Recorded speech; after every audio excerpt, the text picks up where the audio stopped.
cloches. Les cloches ont de vastes hymnes, si légères dans l'aube, qu'on les croirait en robe de mousseline.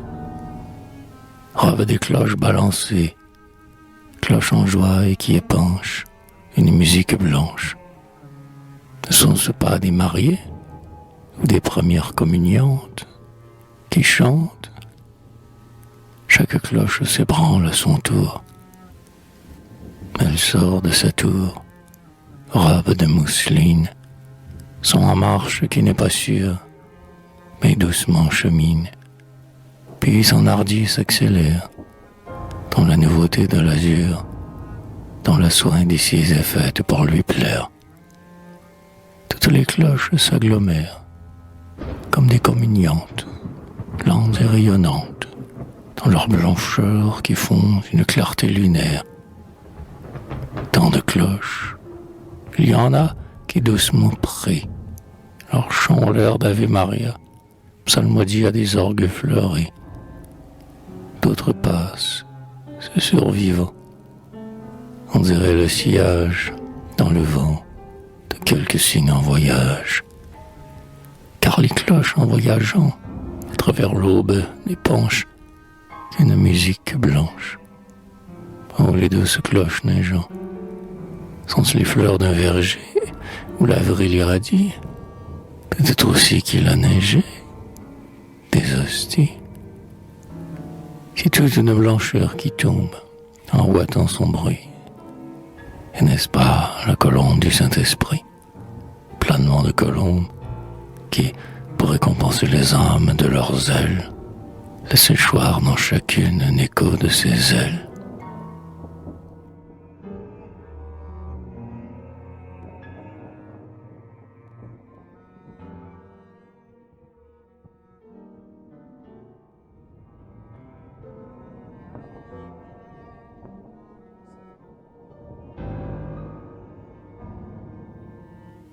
D'autres cloches sont des béguines qui sortent l'une après l'autre de leur clocher, telles que d'un couvent à matine, et se hâtent en un cheminement frileux, comme s'il allait neiger, cloches cherchant les coins de ciel qui restent bleus. Il en est en robe de bronze qui teinte, et s'éloigne, geignant des plantes indistinctes et des demandes sans réponse. Il en a qui vivotent seuls, comme des aïeuls, dans la tristesse et le brouillard, et qui ont toujours l'air, dans l'air, de suivre un corbillard.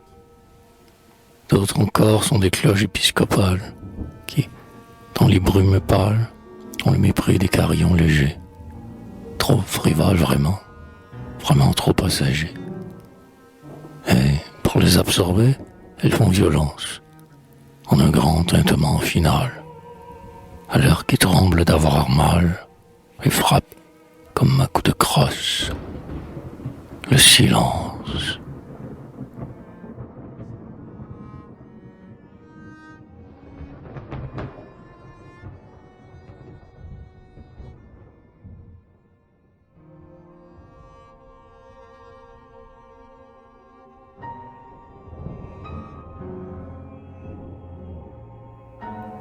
Au-dessus des rumeurs, la cloche chante.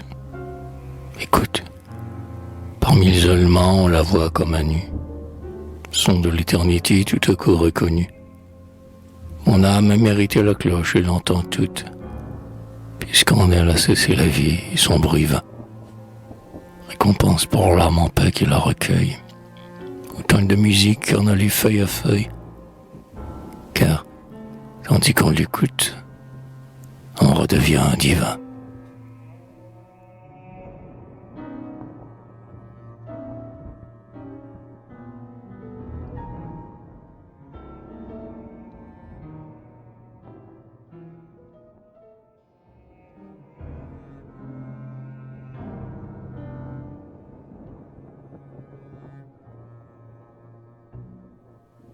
Luxe légué des vieilles villes, des cloches, l'heure dolent, ouvrent des écrans dans le firmament, sont comme des gemmes encastrées, parures de joyeuses entrées, et carillon dont les perles se désenfilent.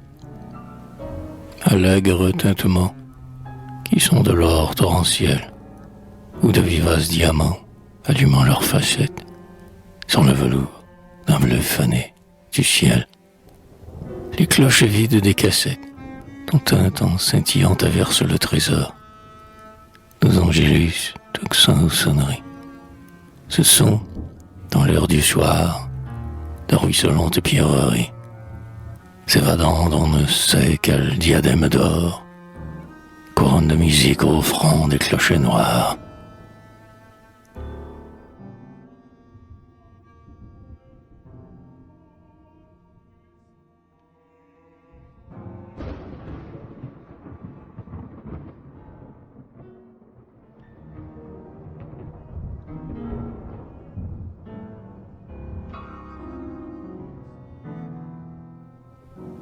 La cloche ne sonne pour personne.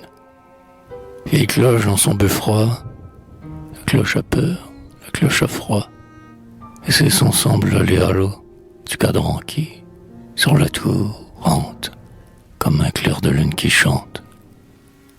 La cloche ne sonne pour personne. La cloche fut jeune jadis, ses chants tombaient comme des lys sur les eaux souriantes. Dans l'air de la ville, elle était une première communiante qui passait tout en blanc et chantait. La cloche ne sonne pour personne. Elle allait visiter les tours dans ce temps-là, lune après lune, et se baignait au lac d'amour où les doux nénuphars émergent et dormir le soir dans la lune qui est un blanc dortoir de vierge. La cloche ne sonne pour personne. La voici valétudinaire, même au tiède matin d'août. Elle n'a plus l'âge d'être poitrinaire, mais dans l'air qui la vit vieillir, ces sons sont les excès du tout, d'une souffrante aïeule qui va bientôt mourir et s'afflige d'être si seule. La cloche ne sonne pour personne.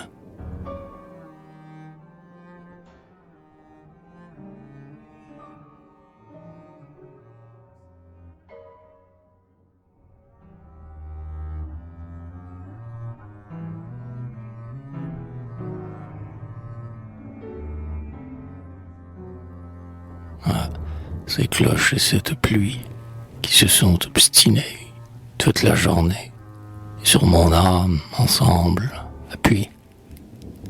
Je rêve de tes tristes choses qu'une orpheline avec sa camériste. Comme la vie est triste, vient ici à travers de la pluie des cloches. Tout est fané, tout est défunt. Ah, cette pluie et ces cloches qui sont complices. Dans mon âme grise, elles ne font plus qu'un.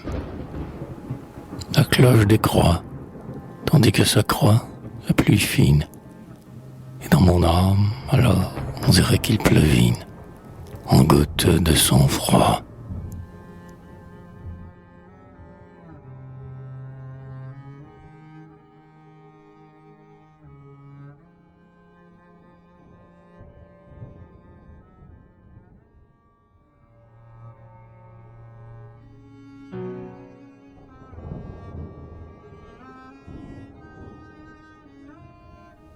Alléluia.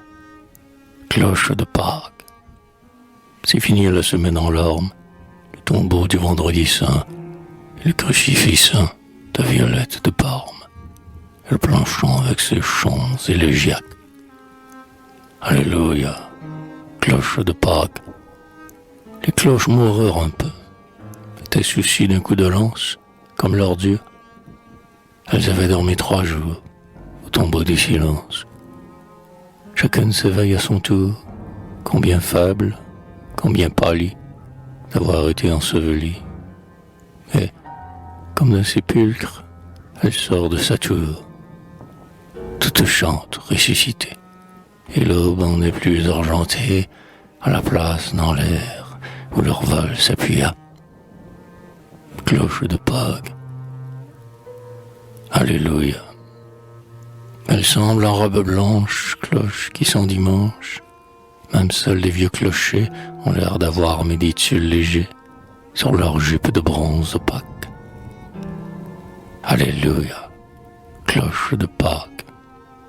Une procession s'organise dans l'air, déjà compacte et priante. Procession des cloches qui s'accélèrent, cloches qui sont décommuniantes, cloches comme des croisés qui chevauchent, cloches graves comme les vagues sous le dé, cloches chantant comme des basses. Puis c'est un air presque humain de toutes les chantantes cloches en chemin, comme s'ils les attendaient à un carrefour de l'espace, un reposoir orné de tuiles et de tuyas.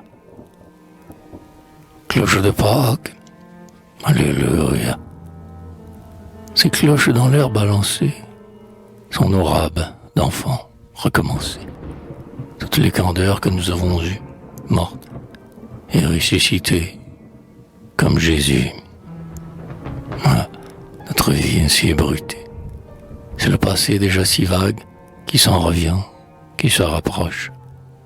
Et dans notre âme aussi ressuscite des cloches. Alléluia, cloche de Pâques.